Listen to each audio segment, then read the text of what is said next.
Okay, well, we're assembling our pistons. They come in these little nice nylon bags that protect them, so we can assemble these and put them back in the bag and then put them in the box until we're ready to assemble them to the rods. The nice thing is these are full floaters, which means the piston ring will push in and out. It floats here, and better yet, it floats on the rod, so you don't have to go through the hassle of the heating them up in the oven and cooling one in the refrigerator and trying to push them through. They'll just slip right on, so that allows you to pre-assemble as well. Now what I do with the oil ring is, see that green Sharpie? The spot where they split, I just put some green Sharpie on. And then I'll put that right here with this hole. And then when I put the bottom ring that goes underneath this expansion oil ring, I'll put it 1/2 inch from this edge, and then I'll put the other one 1/2 inch from this edge, the top one, and that gets all three about 1/3 of the way apart. And I'll put it together and show you what I mean. Okay, so I put the green one there.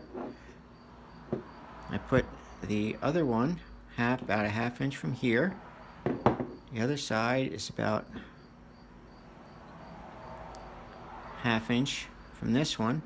So that means there's one here, there's one here, and one here, which is about 1/3 and 1/3 and 1/3.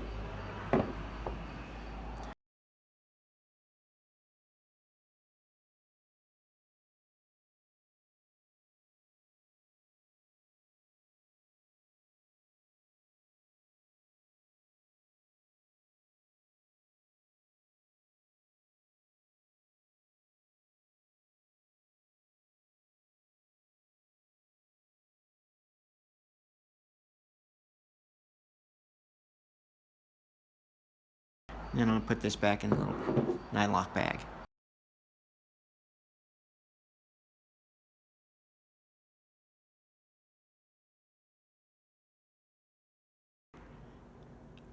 Was all set to take the rod caps off, degrease everything, put the bearing caps in, and be able to quickly install these into the pistons and that assembly into the block.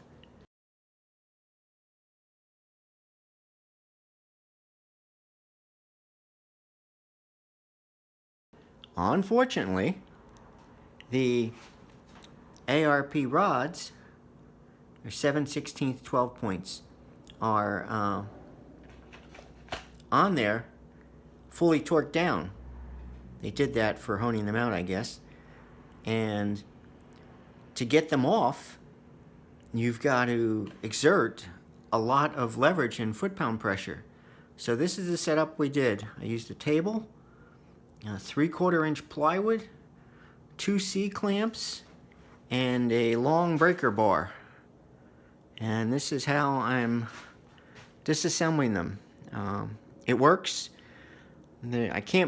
I don't want to put them in a vise. I have to protect the surfaces. I don't want to hurt the journal surfaces. And you don't want to worry about twisting them. So having them get twisted. So this is the setup. And I think it will be fine.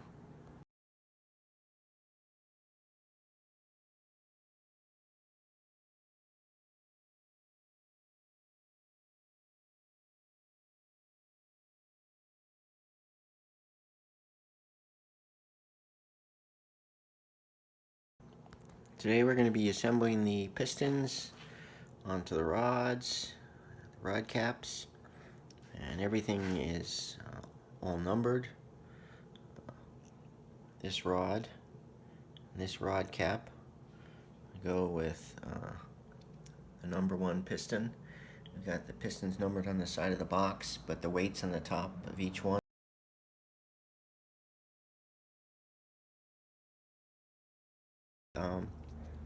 Putting the rods in correctly which the orientation was the numbers to the outside towards the oil pan, and Scat said to go by the bearing surfaces, so I'll show you that in a second. I'll take a couple out of the box. If you look at the journals, there's a chamfer on them, and one side has a much larger chamfer than the other side. You want the small chamfers, the flatter ones, to be next to each other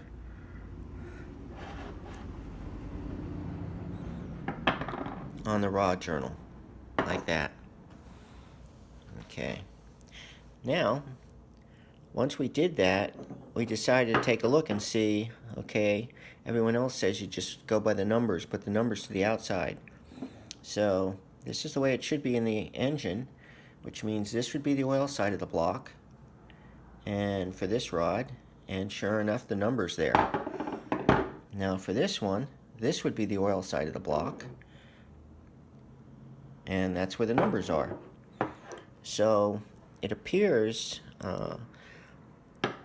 that using the numbers is correct too, but for safety's sake, just in case, you always want to make sure that you got the smaller journals, smaller bevels together. Here's the large bevel. There's the small bevel. You can see the quite bit of difference. Okay, so the small bevel, the flat bevel on this one is on the back side, and it's going to the other one.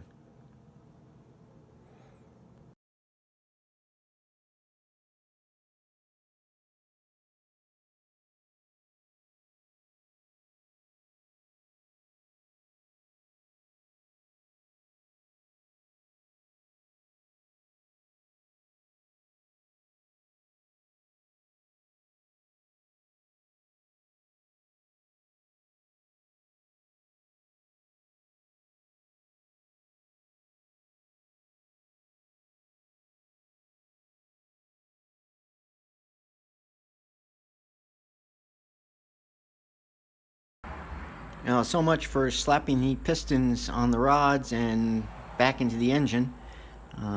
What I thought was going to take an hour to 2 hours is taking me more than that just to get these lovely little wrist clips, spiral locks on. The ones I've dealt with in the past were circlips. They weren't that bad. These are double lock spirals, which is great from the standpoint of if you were going for 500 horsepower, this would be fantastic. And I think I mentioned before, I loved having full floating pistons, but getting these on is a bear. I've watched a whole bunch of videos, and it's still, I think the most important thing is to separate them as much as you can. They're spring steel, so pull them apart and get them to stay apart without bending one or breaking one by putting a small little kink in it.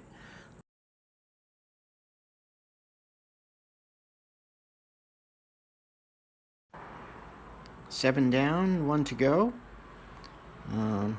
Again, you can see how wide I have the spring. I suggest everyone do like I did. The first one I actually put the rod in already, but go through all your pistons and get one side with the ring in, because it's a lot easier just to work with it and not having that rod in your way.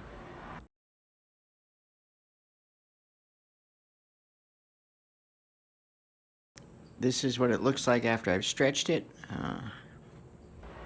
This allows it to get at least partially in halfway, or at least a quarter of a way for the first turn, and then you can start walking it around. If you don't do that, it's almost impossible to start walking it around. At least in my case it was.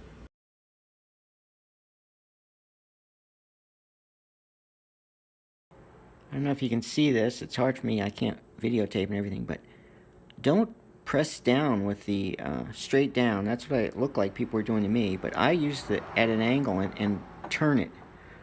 So one edge of the blade is against the ring that's already installed, and then the other part is trying to turn it in. So that basically crunches the ring in a little bit, which allows it to go in.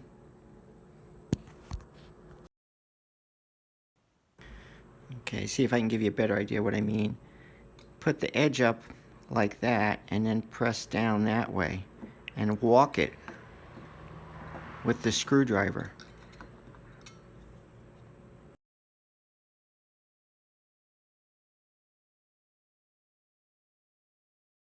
Well, I thought I'd be buttoning up the engine by now, but unfortunately, 3.5 hours later, all of the rods are on, all the clips are on, and you can see all the numbers are on this side.